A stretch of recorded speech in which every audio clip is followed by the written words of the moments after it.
The Newsday continues here on One News Now Business. I'm Diego Castro. Here are the biggest stories on the economic and corporate fronts. New vehicle sales posted a 9.5% annual growth in September, according to a joint report by the Chamber of Automotive Manufacturers of the Philippines and the Truck Manufacturers Association. Data from the CAM-PTMA shows that September vehicle sales reached over 38,600 units last month. That's 9.5% higher than the 35,200 units in September 2022. This, however, ends 18 months of double-digit expansion. Month-on-month, September sales showed a 5.2% increase from August. The report attributes this jump in sales to promotional campaigns and new model launches in August. Commercial vehicles accounted for two-thirds of the sales in September.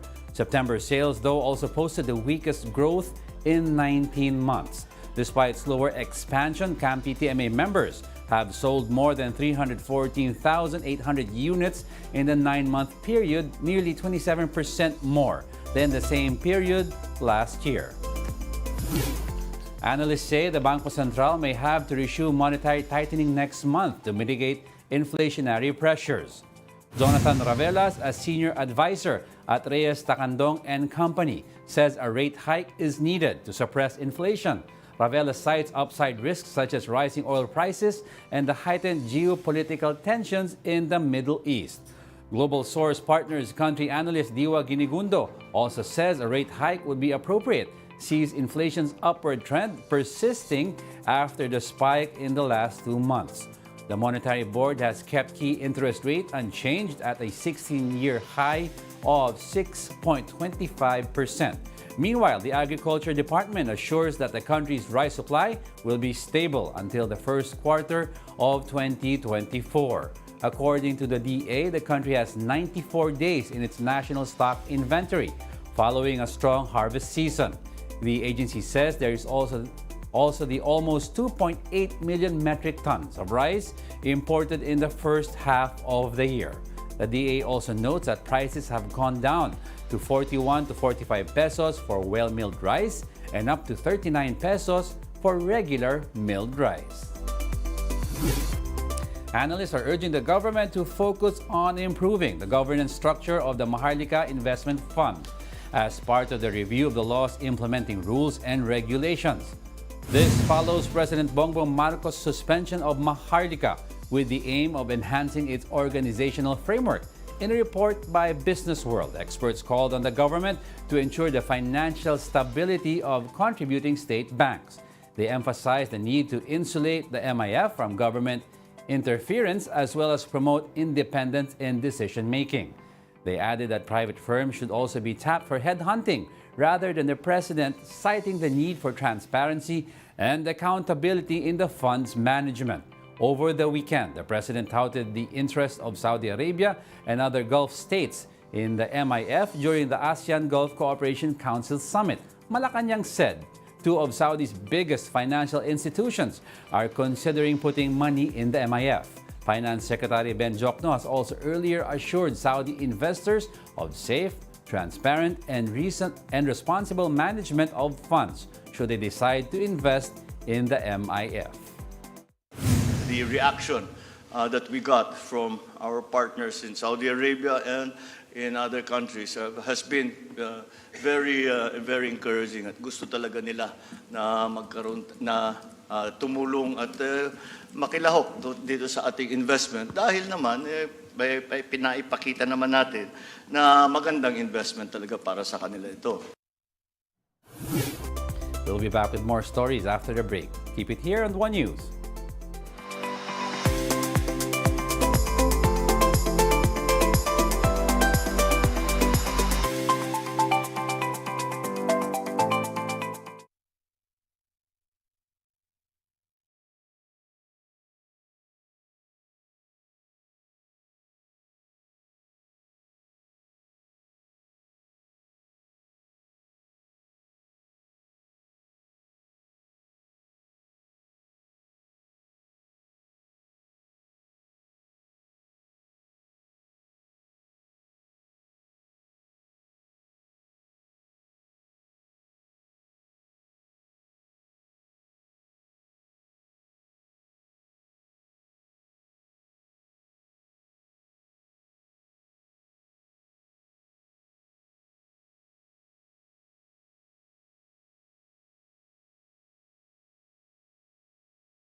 You're still watching One News Now. I'm Diego Castro. The World Bank says the Philippines must invest $62 billion in its energy sector by 2040 to speed up decarbonization.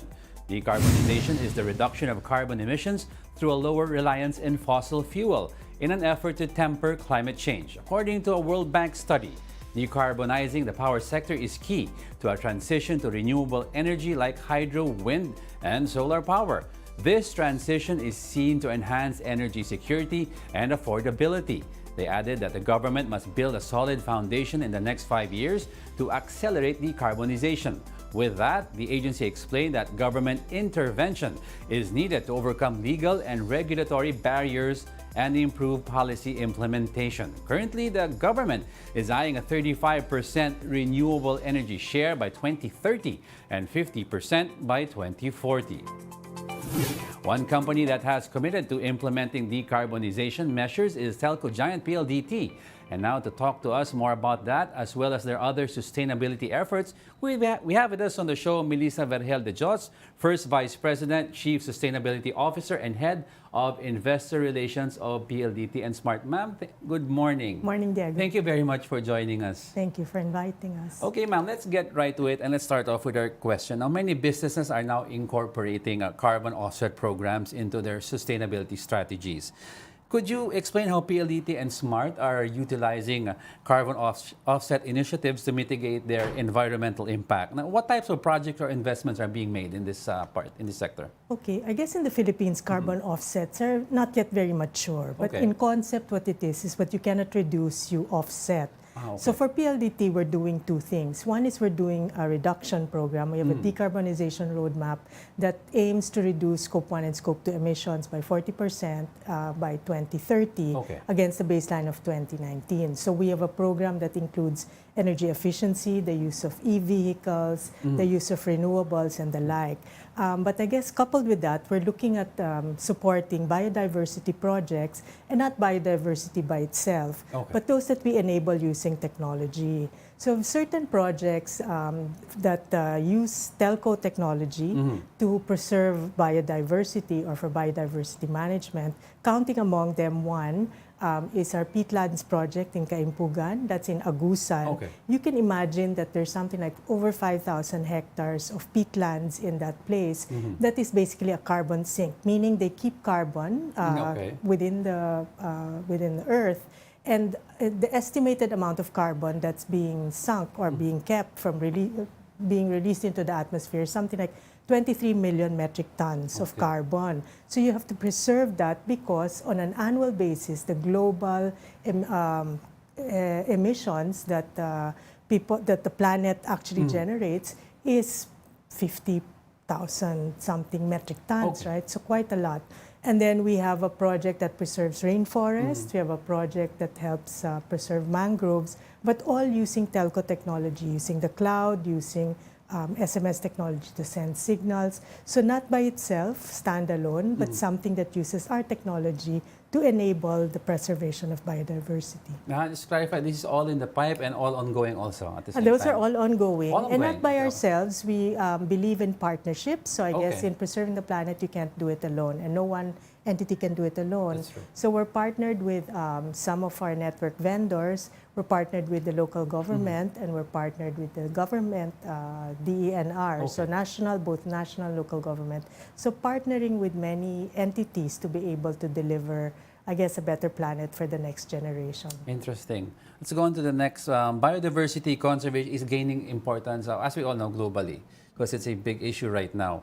But can you share specific examples of like how PLDT and Smart are contributing to this preservation, particularly, ma'am, in the efforts of local ecosystems? Yeah, so for example, our project in Pampanga, Sasmuan, is partnered with one of our network vendors. And initially, what we wanted to do was to capture, I guess, pictures from that area that is able to, that we're able to send and support ecotourism. So they're able to identify bird species that that we can document Okay. and encourage ecotourism. The other one that's interesting is the rainforest connection, again in partnership with one of our equipment vendors.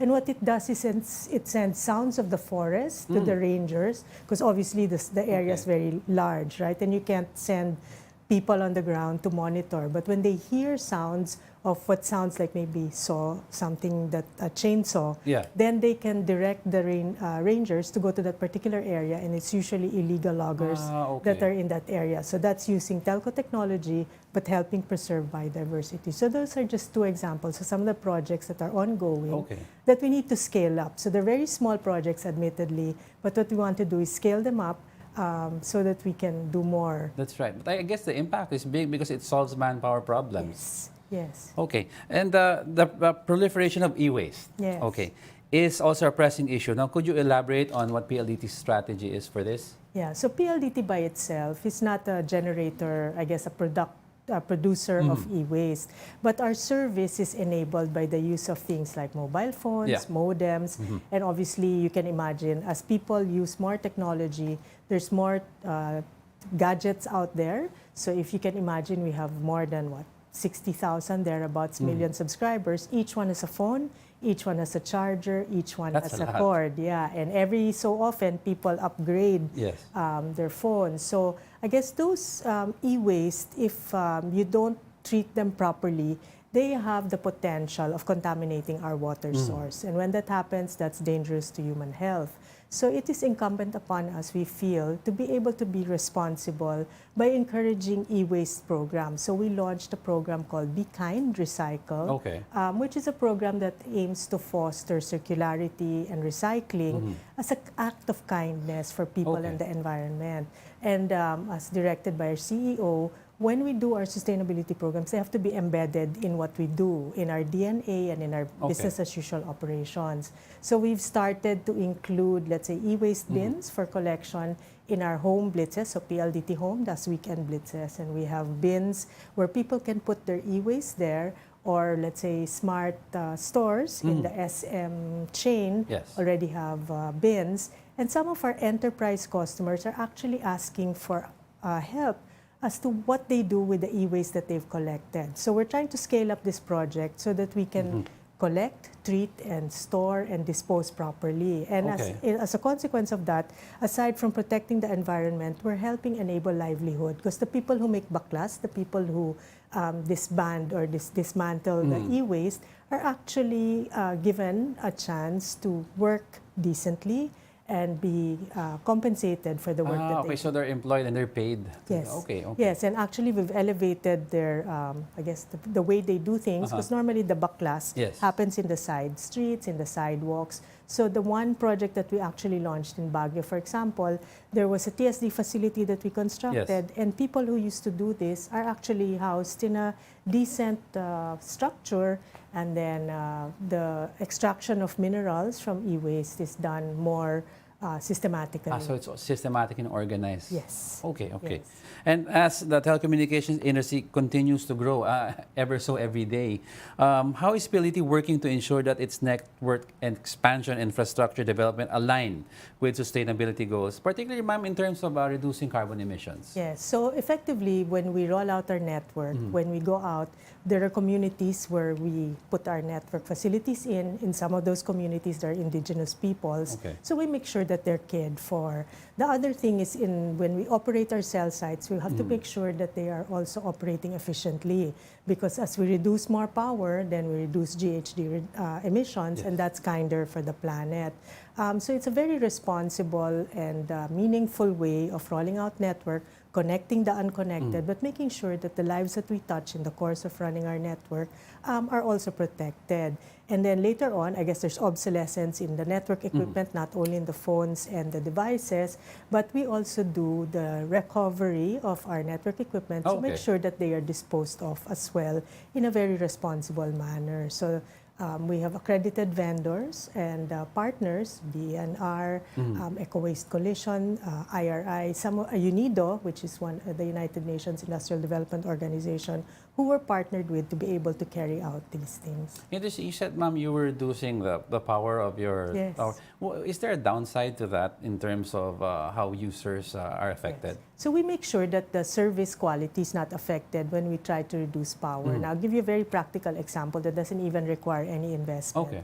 If we reduce the temperature in a cell site, there are no people, some of our cell sites are unmanned, but the temperature, let's say, is set at 23 degrees. That's office temperature. Yes. There's no reason why we can raise the temperature in the cell sites to what the equipment can take. So if we raise that to, let's say, 30 degrees, just that the increase of the temperature set actually already results in savings, power savings, okay. but the quality of service that we deliver is unaffected at all. Okay. Yes, yes. So it's like there's a limit. Okay. Yes, That's great. And partnerships often play a crucial role in advancing sustainability agenda. Can you highlight any strategic collaborations or partnerships that PLDT and SMART may have? Yeah, we have a couple of them, or many of them. One is, I mentioned earlier, partnered with our vendors, or the equipment vendors are helping us in our biodiversity projects. On the e-waste collection side, no one can do it alone, so we're partnered, as I mentioned, with the DNR, Yes, the local that's right. government, and then the Eco Waste Coalition and UNIDO. So I guess in some of our other projects, you even partner with competitors, right? Because at the end of the day, we're looking for a planet that we can leave to our children. Yes, that's right. And in that area, there's no competition. There's only cooperation. So we're holding hands with, let's say, our partners in telco or our competitors in telco under our project under the UNGC, and we're co-chair of Planet Pillar in that respect. So there's no competition there. We might be competitors outside the door, Yes, but that's with right. respect to the planet and protecting the planet for our kids, partnership. At the end of the day, we all live in one world. Correct. And of course, looking to the future, we want to find out what does PLDT and SMART have in store for us with regards to all the things that we have talked about. Yeah, so one of the pillars that our CEO identified as key to making sure that PLDT goes and lives for another 95 years, one of the key pillars of strategy is sustainability and doing business responsibly. And though we talked a lot about environment, ESG or sustainability is not only about environment, it's also about social and governance. So under the social pillar, we have to make sure that there's diversity and inclusion, whether in the workplace or outside the workspace. And then, of course, business ethics, so corporate governance and behaving like a responsible corporate citizen. So those are all folded into sustainability, which we feel will carry PLDT through the next century, if you call it that. And to be able to ensure that, I guess the CEO scorecard and all of our scorecards include a KPI on sustainability to make sure that we measure what we're supposed to do and we get it done. Okay, and finally, ma'am, do you have a message for all our viewers that how a regular Joe like us or as individuals can help out what you guys are doing already? Yeah, so for sustainability, actually, it's not just a corporate thing.